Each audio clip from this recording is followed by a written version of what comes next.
So, welcome back to the Beast Game Podcast. And guess what? There's another X-Men movie. I think Vic Mike said probably should have gotten shelved. Had a whole bunch of reshoots. What score do you think you're going to give X-Men Dark Phoenix? What score do I think I'm going to give it? Yeah. Damn, that's messed up. That's messed up. I don't think it's going to be that good. Quite honestly, I think I'm just going to be done with the whole thing, and this is going to ruin my taste for that movie and those actors. It's more than likely going to piss me off to the point where I just walk out. Like I don't think it's going to do anything for me. Like that's the thing. But to be honest with you, I'm going to give it a shot. I'm not going to sit there going there and just start hating on it. So, Matt, what score do you think you're going to give X-Men Dark Phoenix? I'll likely probably give it a 3 due to the incoherent storyline that it's going to have with the Fox universe in general, the lack of storyline or development of characters that they decided to cram all in one movie, in which does not pay homage to the depth of the character of Dark Phoenix, not giving it enough time to grow and bond with the viewer. I don't really expect much of this. I will probably have a couple of drinks before I watch the movie just to make sure that I have somewhat of a good time despite being hungover from watching it. Damn, he's almost being drunk watching the damn thing. Like, yo. Let's talk about your feelings about the Dark Phoenix saga. It was an interesting thing. So the entire Dark Phoenix saga was over the course of like almost a year, or actually more than that. This honestly should have been a trilogy. When they did the whole reboot and everything, they should have just gone with laying a foundation for this. It's too big a story.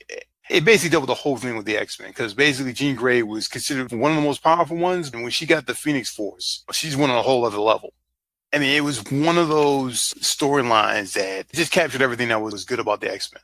Dealing with racism and all that other stuff. For instance, the Hellfire Club, they did something interesting in the comic book, which when I read it, when they tried to manipulate and control Jean Grey and control the Phoenix Force, because at some point she had it on lockdown. Then the Hellfire Club came about and completely screwed the pooch on it and screwed with them. But the Hellfire Club, the way they did it was that they made her think that it was back in the 1800s.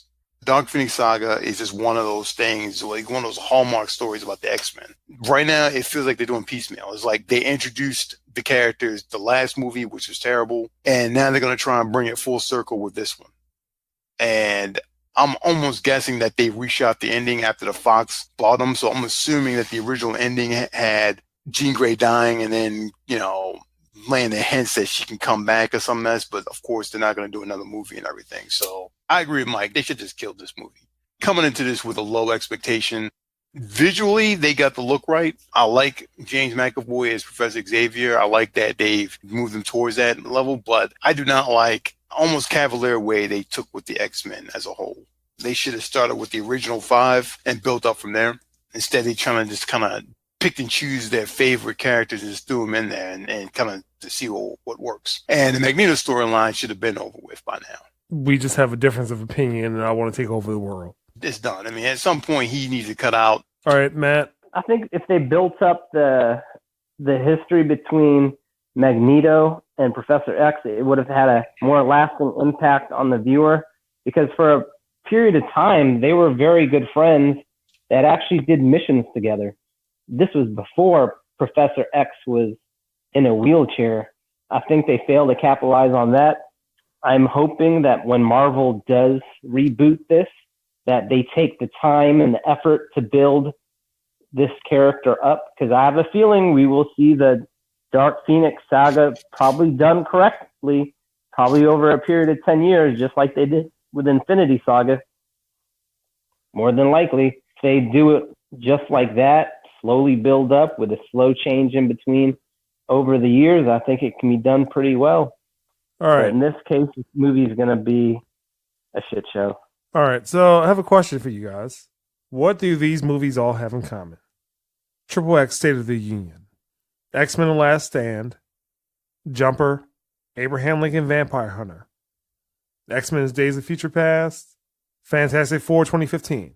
X-Men Uh-huh. Apocalypse. What do they all have in common? A crappy writer? Keith. No, you lost me. Well, actually, they're all written by Simon Kinberg, who is the writer and director of this movie. I don't understand who at Fox had the logic to hire the person to write the Dark Phoenix saga that wrote the garbage that is X-Men Last Stand. Do you understand? Wait, back up. He did not. They didn't bring him back. For Yes, they did. Yes, they did. He already What? And Keith, you'll like this one too. He also produced Murder on the Orient Express. I'm done. That's the pocket. This is gonna get a 2 from me. Give it 2 points just for the special effects. I'm pretty sure they're gonna suck to you. Simon Kinberg wrote X-Men Last Stand with Brett Ratner. It was the longest 90 minutes. It was 90 minutes of shit. Simon Kinberg. You're Oh about my to be God. banned from the podcast, dude. He's doing the same thing he did in the last one. Like in The Last Stand, Jean Grey goes on a murder spree at the beginning by killing one of the X-Men. She's going to kill Mystique in this movie. That sets her off on a shit show. She then hooks up with Magneto. Oh my God, this is terrible. It seems there's another character, it's like some female character that. They added her in the last minute, dude. So that character's not in the comics? No. Like, I think it might be Emma Frost, but Emma Frost didn't have any kind of.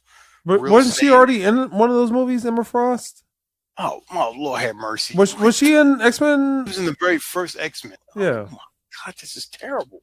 This is fucking terrible. Simon man. Kinberg, everybody. Simon Kinberg. Dude, this shit just like hurts, man. It's like hurts my heart. It makes sense, man. What is she? It's blank. I ain't gonna say what she's doing in this damn movie.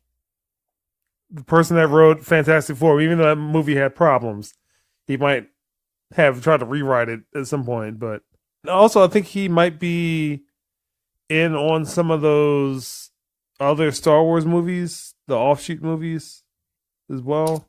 This dude, he's like J.J. Abrams. I'm like, he's just in all the shit I like, yo. Wait, he produced The Martian. I mean, that's upside. But no, Ridley Scott kept him in. I mean, Ridley Scott, other than Yes. Prometheus. He produced Logan. This dude, Fox's go-to guy. Seems like Oh it. my God, He's involved Fox's in J.J. X-Force. Abrams.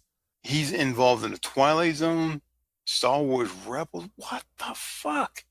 But this is also his directorial debut for Dark Phoenix. Yeah, how does it feel, dude, to never direct another fucking movie again? Biggest flop of 2019. All right, we'll just leave it at that.